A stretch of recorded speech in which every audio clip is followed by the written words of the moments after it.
Hey guys, Big Rat 310 here again with another vid. My book, I have like 30 pages left. I'm almost done, yay! And then I will watch Eli Stone, which is one of my favorite TV shows, and they had their last 2 episodes. I might watch ROH's HD Net show a few weeks ago, and then maybe I'll get to Death Before Dishonored 3. Okay, I just want to make this quick vid first. Derrick Mason. I went to my dad's room for a second because I left my glasses in there and I needed to see the time. And he had on the NFL Network, and it said Derrick Mason retired. Now, they don't know officially yet because you must send a letter to the NFL. Derrick Mason has not done that. But he says he's retired. He says he doesn't feel like working out anymore. He feels that, ever since the end of the season, he's been thinking about it. And, he feels that it's time to say goodbye. It's been 12 years for Derrick Mason. He was one of my favorite players ever since 6 or 7 years ago when, right when I started getting into fantasy football, which really, in my opinion, made me an amazing football fan. Like I said, I was only kind of into the Dolphins and the Panthers in 2002, 2003. I didn't really pay attention to anything else. And I didn't even follow my own teams that well. Fantasy football really made me crack up on my football knowledge. And it got me extremely into football the first year I played it. And I love Derrick Mason. I felt he was a little underrated. I felt he is one of the best. Just want a few things to say. You know what, Derrick, man, I wish you the best. Some people think this might have to do with Steve McNair dying.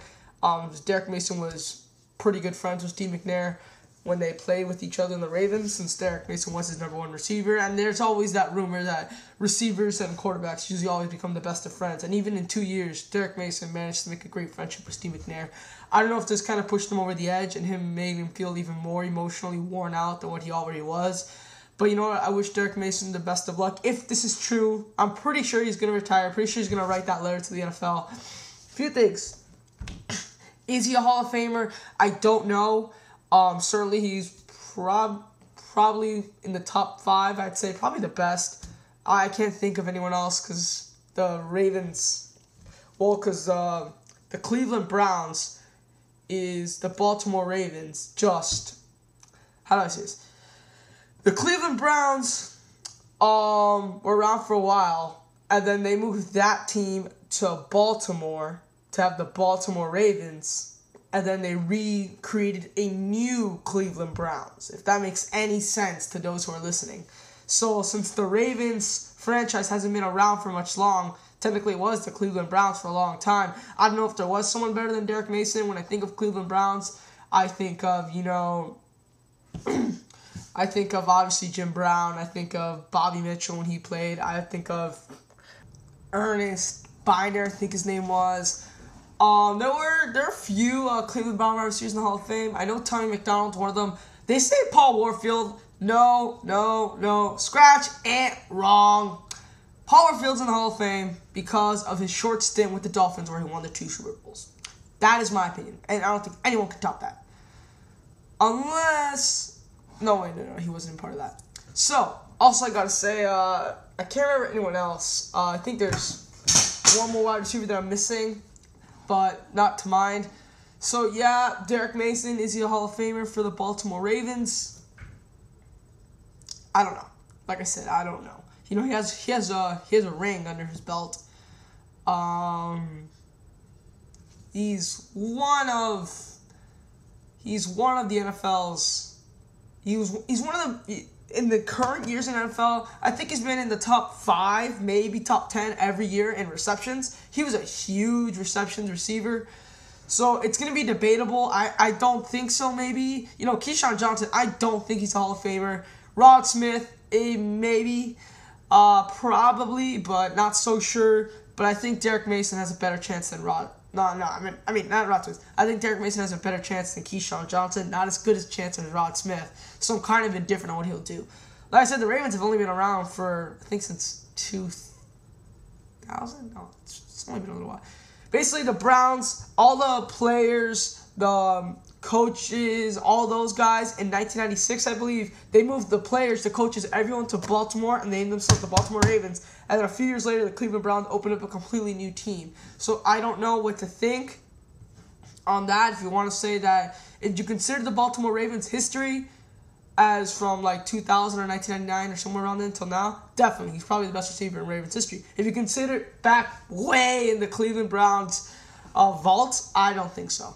But so yeah, good luck to you, Derrick Mason. I really hope you have a pretty good retirement, and I hope you live a great life. I hope you will try to reconnect yourself some way with the sport. Maybe take an NFL job. A lot of people, I don't know why, but if you're good, almost good enough, you almost always get a job with NFL. People think it's just NFL Network and ESPN. There are thousands other shows of NFL personnel out there. I remember I saw one show during the playoffs a few years ago that Fred Haslett, who coached the Saints but was fired. I think he's coaching now, but I'm not sure.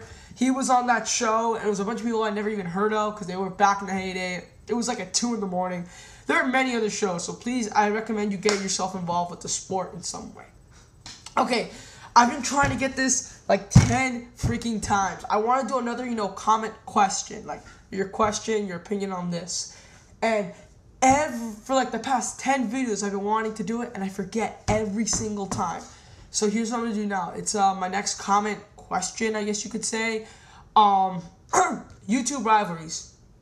When I think of them, three rivalries come to my head. Possibly the most fiercest rivalries. Maybe not on YouTube. Maybe on the IWC. My bad. On the IWC, well, the last one, some of them aren't in the IWC. That's why it's kind of tricky. But these are probably the 3 most fiercest rivalries in the IWC. That's International Wrestling Community first, because I know some people don't know.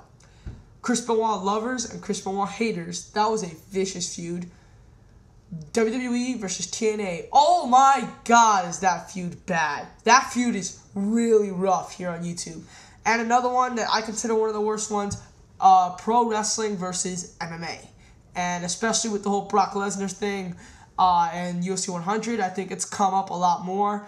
So I'm going to ask you for your comment. Which of the 3, or another one, if you can see another one, has been the worst, fiercest rivalry on the IWC, and please try to give a reason. Is it the Chris Benoit lovers or the Chris Benoit haters? Because I know Matt Beast got a lot of shit on the 2-year anniversary of Benoit for the vids he made. Is it WWE versus TNA, or is it pro wrestling versus MMA? Give me your thoughts. Leave me your feedback on Derrick Mason, what you thought of him. Do you think he can be a Hall of Famer? I just want to hear your thoughts, guys. I'm Big Rat 310. I'm going to go finish my book. I'm out. Peace.